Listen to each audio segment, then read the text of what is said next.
Hello there. Do you have an access to the internet? I mean, I think you do because, well, you're watching this on YouTube, I presume. However, if you don't have an access to the internet, because the internet doesn't exist anymore, and you are watching this somewhere far in the future in some sort of a library trying to reminisce on times long past, and the nuclear disaster and the nuclear apocalypse actually happened, then I'm sorry. I tried to warn them, but they weren't listening. However, if you are watching this somewhere around the end of May 2019, then this is the date which marks this monumental event in which Shimano finally unstuck its head from its sphinxter and released two proper, popular pleb tire group sets for mountain bikes, which are built around a one-by drivetrain. Alright, I think we can all agree that Shimano is always on the forefront of a revolution, and they are always the first one to implement something. And you see there's this concept of using a big massive cassette on the back with multiple gears, and by multiple I mean 12 in this particular case, and using a single chainring in the front. It has been popular in some, I don't know, underground circles in the MTB world. And there's even this tiny company in America called SRAM, which releases drivetrains for these things. And apparently this tiny company finally caught attention of Shimano because they decided to sweep it away and release a proper one-by drivetrain of their own. And their implementation of this one-by drivetrain is based around the 10 tooth or 10 to 51 cassette, which gives you 510% of gearing range. The SRAM company, I don't know whether you heard of them, released something similar not too long ago, which they call Hawk? Some bird, I don't know, I don't remember. Some companies even sell bikes with this, but you know, it's the boutique brand, no one heard of this. Anyway, Shimano has apparently noticed, because they are always on the edge. And since SRAM released 10 to 50, which is 500% of range, which allows you to get rid of the front derailleur, Shimano one-upped them because they are this massive company, and they made 10 to 51. Am I being sarcastic enough? Okay, so let's be serious. Shimano is, as usual, late to the party. In this particular case it is 5 years late to the party, which means that just about anyone who was interested in going one by went one by, and the issue now is what sort of flavor of that one by you really want to have. And Shimano's inactivity in this particular case allowed several other companies to release their own drivetrains and catch the market share.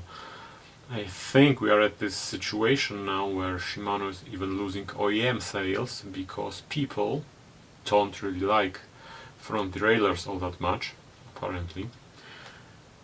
So they are looking for alternatives because what SRAM sells is either very heavy or very expensive. Now, regarding the question about whether you have an internet access, you can get all the specifications of the entire group sets anywhere on the internet. The usual suspects usually have them already posted, so let's go through it in a quasi detail. I'm just going to share my thoughts about this. So, brakes.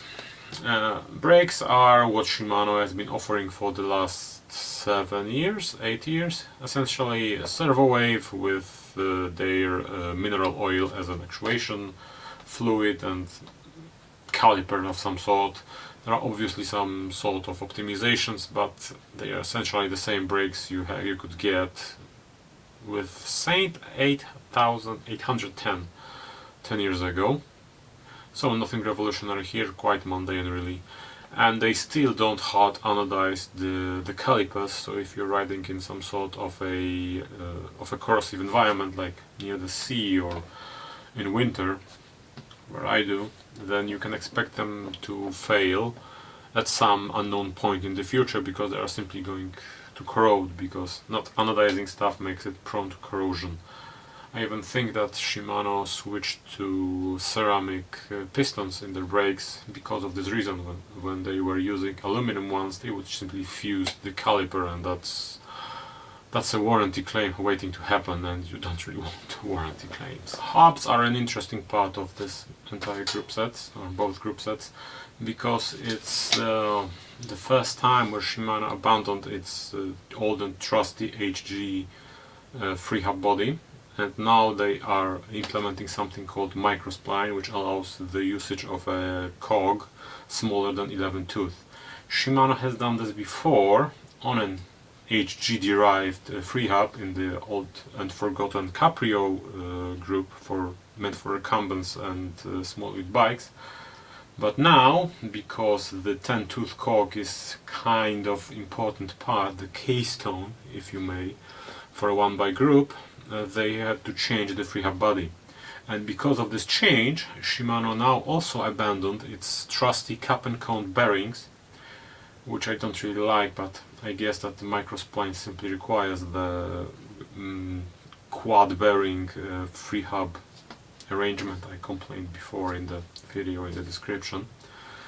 Anyway, also because they changed the bearing layout of the entire hub, they also introduced the new clutch, which is somewhat similar to what DT Swiss does. And while previously this was supposed to be almost entirely silent, now it is almost silent because of some sort of a quirk in the clutch which forced Shimano to redesign the entire thing. The interesting part about this new clutch is that it offers something like 100 points of engagement, so this is one of the densest engagement out on the market, so now even Chris King is going to be, well, less engaging than Shimano, which I guess it's a good thing, although it might be annoying if this silent hubs aren't going to be very silent, because the high engagement hubs produce that long whiny sound which might be tiring. So what about cranksets? Well, cranksets are boring because they are the standard Shimano crankset with pinch bolts on the left side and a single ring or double on the other side. The only thing worth noting is the fact that Shimano abandoned the 96mm BCD and now offers a new and improved BCD, or at least that's what it seems from the pictures. I don't know whether this is the same mounting method used on the XTR or not, whatever. It's still a new crankset which is meant to be used with a 12-speed chain. Obviously it has its own implementation of the narrow wide profile. The one that Shimano uses is called DCE, and the double option is available only in the 3626 and is supposed to be paired with the what I'm going to complain next. And that thing is obviously the cassette. Shimano is stubbornly refusing to make cassettes out of a single block of aluminum or steel like SRAM does, so SRAM still makes better cassettes than Shimano. There, I said it. And the other thing to complain about is that technically speaking we get two cassette options, 1051 and 1045, but those cassettes differ just by the four biggest cogs, so the commonly used 10 to 32 or 33 range is identical in both options, so there aren't really all that many options, to be honest. And obviously Shimano, just like SRAM, there you go, forgot that not all people live in high mountains, and if you're living in Florida or, I don't know, Netherlands, then you might not need the 510% of range. You might be happy with, I don't know, 300% and get more gears within that range. So that's the biggest letdown of the group, in my opinion. Now another thing to consider is the compatibility with previous Shimano equipment. I don't know whether the 12 speed is compatible actuation ratio wise with the 11 and 10 speed Shimano Dynasys, and if it was, that opens quite a few possibilities for cross compatibility and using of different equipment. For example, my wife's bike uses a 1152 cassette with a Dior 6000 series derailleur, and that works, well, it works, but it's not great. And if I could replace the derailleur with a 12 speed SLX, which is meant to climb those massive cassettes, and the shifting quality on that particular bike, even on 11 speed, would be increased immensely. So that's one thing to check.